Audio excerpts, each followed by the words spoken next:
বয়সন্ধির মতো 40-এর পরের জীবনেরও একটা নাম থাকা উচিত। বুড়িও না, আবার ছুরিও না, অদ্ভুত একটা বয়স। বেশিরভাগ ক্ষেত্রেই এরা সংসারী 15-20 বছর ধরে। 2-1 সন্তানের মা হলেও মনের ভেতরকার কিশোরীটা কোথাও যেন রয়ে যায়। সেই মনের কিশোরীটাকে অবদমনের ক্লান্তিকর প্রচেষ্টা সবসময়। কারণ পরিবেশ পরিস্থিতির কাছে ছুরি হয়ে থাকাটা নিছকই হাস্যকর।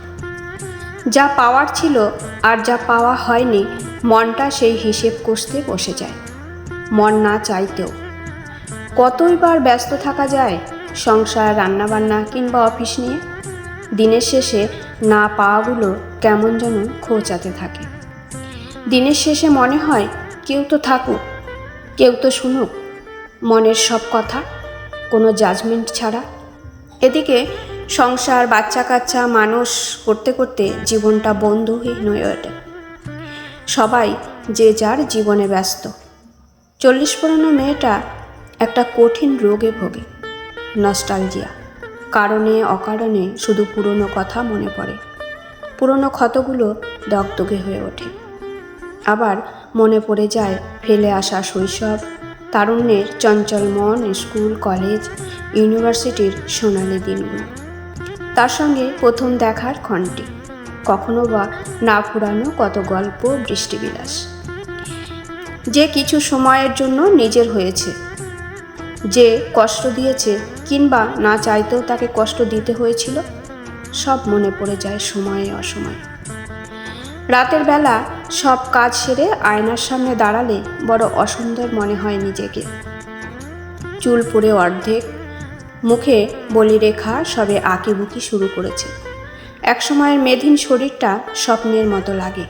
পেটে স্ট্রেচ মার্কের দাগ, সব মিলিয়ে ভীষণ অনাকর্ষণীয় লাগে নিজেকে। সেই বিষণ্ণতা ঢাকতেই হয়তো শাড়ি গয়নায় মেতে থাকতে চায় মেয়েদের মন। জীবনের অর্ধেকটা পার করে এসে 40 পেরোনো মেয়েদের দুর্নিবার প্রেমের ইচ্ছা জাগে। না, প্রেম করার জন্য প্রেম নয়। মনে হয় কেউ থাকুক, কেউ শুনুক সব কথা। আবার কারো আকর্ষণের কেন্দ্রবিন্দু হতে চায় মন। মনটা আবার সব কিছু নতুন করে শুরু করতে চায়। মন নতুন কাউকে চায় না, পুরাতন মানুষটাকেই আবার নতুন করে চায়। আবার তার চোখের তারা হয়ে থাকার বড় স্বাদ হয়। সংসার, বাস্তবতা সব অস্বীকার করতে চায় মনটা মাঝে মাঝে। 40 পেরোনো মেয়ের বাবা মায়ের কথা খুব মনে পড়ে। সেই জীবনটা খুব মনে পড়ে প্রতিনিয়ত। যা করতে ইচ্ছে করে তাদের জন্য, কিন্তু চাইলেই কি করা যায়? যায় না। শুধু মেয়ের বাবা মা বলে অধিকার বোধ সীমিত করে রাখতে হয়। এই ব্যাপারটাই খুব ভাবায়।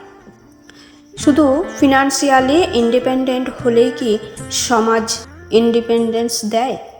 মেয়েরা কখনোই সমাজে দাসত্ব থেকে পুরোপুরি বের হতে পারে না। 40 পেরোনো মেয়েটার মাঝে মাঝেই খুব একা থাকতে মন চায়, নিজের মতো করে, নিজের জন্য। পর মুহূর্তেই সন্তানদের জন্য মন কাঁদে। মায়েরা সবচেয়ে ভয় পায় মৃত্যু। শত অভিমানেও সে বেঁচে থাকতে চায় তার সন্তানদের জন্য। অন্তত যতদিন সন্তানদের জীবনে তার প্রয়োজন আছে ততদিন। চিৎকার করে কাঁদতে বড় স্বাদ হয়, যেন সেই কান্না কেউ শুনতে না পায়। এমন জায়গার খোঁজে মনে হয় এই জীবনটাই পার হয়ে যায়। 40-এর কাছে এসে মেয়েদের সবুজ মনটা আস্তে আস্তে নীল হতে শুরু করে। প্রথমে হালকা, তারপর আস্তে আস্তে গাঢ় হয়। একসময় বেশি কথা বলা মেয়েটা চুপচাপ হয়ে যায়, মেনে নিয়ে বেঁচে থাকতে শিখে যায়। পান থেকে চুন খসলেই যে মেয়েটার চোখের জল, নাকের জল এক হয়ে যেত, তার নিঃশব্দ কান্না খুব কাছের না হলে কেউ আর টের পায় না।